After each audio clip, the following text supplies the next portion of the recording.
Быяла пробиркасындагы нескә һабаклы яшел үсентелә талымһыҙ да исәпһеҙ дә яшелсәне тануы ҡыйын. Лабораториялағы аҡ халатлы ҡыҙҙар ғына уның микроклонлаштырып үрсетелгән картуф икәнен аңлата. Он уже оздоровлен, он безвирусный и будет сохранять все свои вкусовые качества, все свои сортовые характеристики. Рәсәй ауыл хужалығы үҙәгенең Башкортостан филиалы хеҙмәткәрҙәре микро үҫемлектәрҙән мини бүлбеләр үрсетеү буйынса һынауҙарҙы 2016 йылдан алып бара. Әсә үҫенте картуф бүлбеһенән шыта башлаған күҙәнәктәр меристема бүленеп алына һәм махсус ашлама мөхитенә ултыртыла. Был ғәмәл стериль шарттарҙы талап итә. Здесь у нас сердце нашей лаборатории, нашего ламинар-бокс, где происходит процесс черенкования. Но вам сюда нельзя, здесь стерильная зона. Ошо серле бүлмәлә терелгән күҙәнәктәр пробиркала лабораторияға күсерелә. 16 сәғәтлек яһалма ҡояш көне 19 градус йылы һауа температураһы көйләнгән бүлмәлә улар февральдән майға тиклем тәрбиәләнә. Тап ошо һүҙ урынлы. Сөнки аҡ халатлы ҡыҙҙар микроүҫентеләрҙең һәр хәрәкәтен ентекләп күҙәтә. Йылытмаға сығарып көршәктәргә күсереп ултыртыр өсөн һабаҡтарҙың һау һәм көслөләре генә һайлана. Микроклонлаштырыуҙың төп маҡсаты сиргә бирешмәҫ бүлбеләр алыу.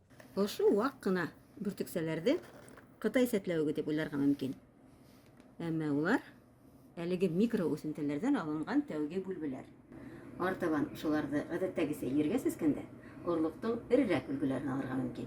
Вирустарға бирешмәҫ картофтың әлегә бер нисә сорты үрсетелә. Улар бер-береһенән өлгөрөү мәле һәм тәме менән айырыла.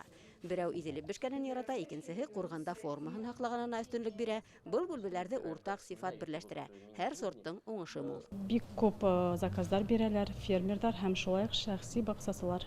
Һорап торалар, сөнки беләләр, бик һәйбәт уңыш бирә, шулай уҡ картофтың һаҡланыуы бик һәйбәт һәм шулай уҡ был картоф бик тәмле була. Элиталы һәм суперэлиталы орлоҡ алыу бер йыллыҡ ҡына эш түгел, ти һынау үткәреүселәр. Ошо нескә үҫемлектәр тупраҡтағы тәүге йылын йылытма шарттарында ел, ямғырҙан, ҡый үләндәре һәм бөжәктәрҙән ҡурсаланып үткәрә. Был картоф бүлбеләре былтыр 2021 йылда пробирканан башлап махсус ерлектә үҫтереп алған уңыш өлгөләре.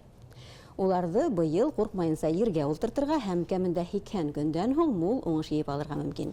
Артабан иһә орлоҡҡа һалырға ла, бешереп ашарға ла була. Башҡортостан агрономдары сиргә бирешмәҫ картуф орлоҡтарын етештереүҙе 100 бүлбенән башлаһа, бөгөн үҫемлектәр һаны 600-дән ашыу, бүлбеләр 6000.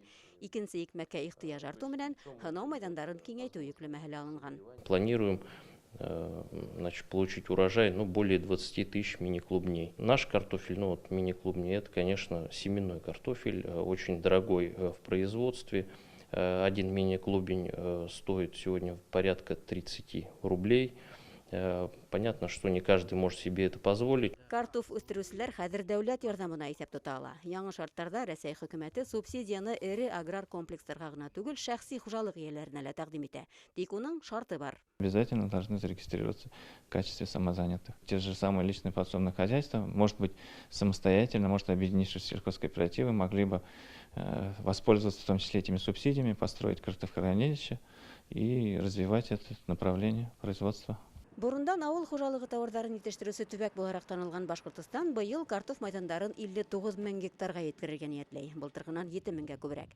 Был күләм исәбенә шәхси хата хужалыҡтарҙа ингән. Хәйер, хәҙерге ваҡытта картоф байлығын ер иркенлеге генә хәл итмәй. Өфө агрономдары һынауын үткән орлоҡтар тар баҡсалала мул уңыш вәғәҙә итә. Ә сығымдарҙың бер өлөшөнә компенсация белгәндә, хөкүмәт тап шул яңы технология ҡулланған йүнселдәргә өҫтөнлөк бирәсәк. Нәфисә Кинйәбаева, Вадим Юмадилов, Зарима Хисмәтуллина, Хәбәрҙәр Башҡортостан.